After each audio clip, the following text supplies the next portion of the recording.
Привет. Привет.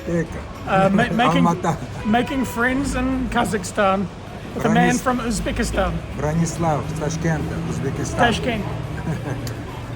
I'm on the move again. This time a short 5-hour bus ride from Almaty in Kazakhstan to Bishkek in Kyrgyzstan. It takes me through dry as a bone grasslands. We only hit one goat, but have several near misses on the motorway with other cars, trucks and buses. Drivers on the open road seem to practice near misses.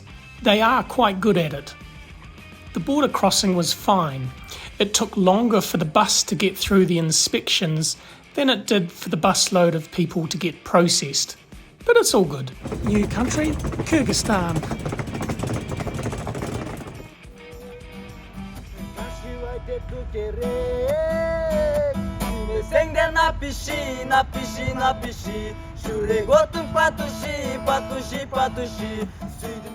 If there was an award for the country with the hardest to spell name, this place would win hands down.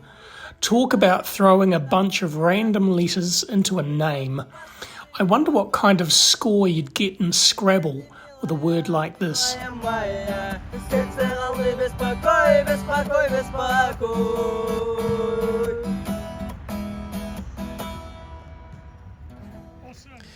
The flag is also fairly unique. To me, it looks like a yellow cricket ball that's on fire in a sea of red. What it actually represents is a red field with a yellow sun, with 40 sun rays representing the 40 clans from this area.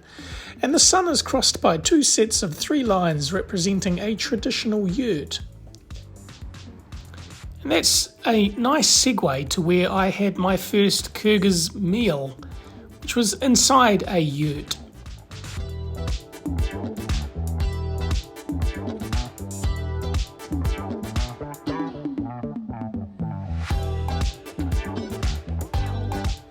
Kyrgyzstan has a population of about 7 million, and 1 million of those live in Bishkek. The Kyrgyz are obviously the majority, with 77% being Kyrgyz and another 14% being Uzbeks.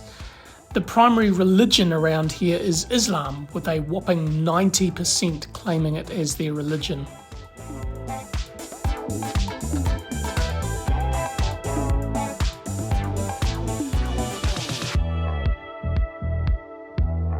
Now they actually call this the White House.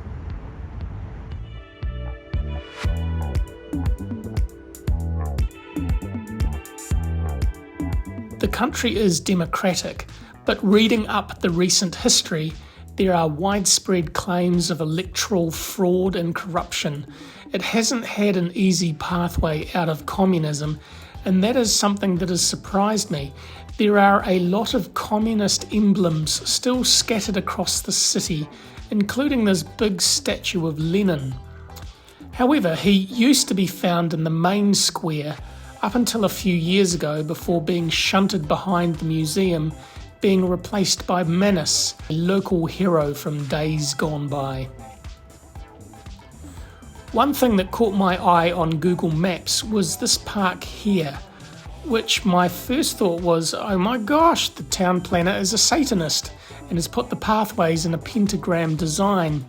But the star shape is, I'm presuming, a relic from the communist days gone by, because the red star is found in numerous other places through the city.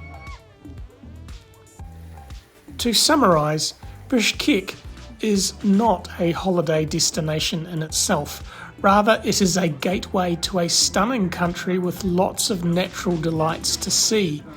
But once again, I'm struggling with time and energy levels, so my Kyrgyz experience is limited to the capital city only. Oh well, maybe I'll come back one day, who knows. Bishkek, with amazing mountains in the background.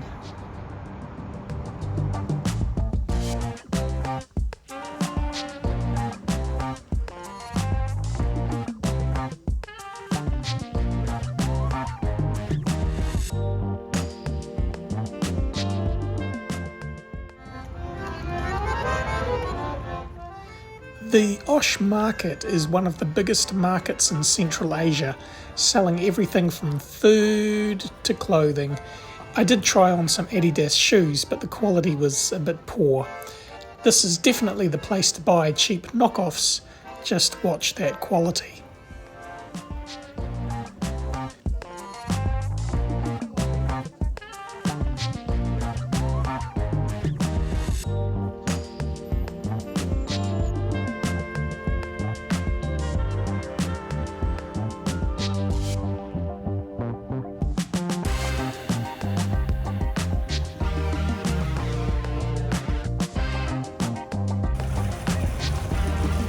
That's one happy horse. I shall leave you with the delight that is the changing of the guard. It is done every hour on the hour. I always find these types of things even more humorous than they already are when you speed them up. Talk about the ministry of funny walks.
Bishkek International Airport.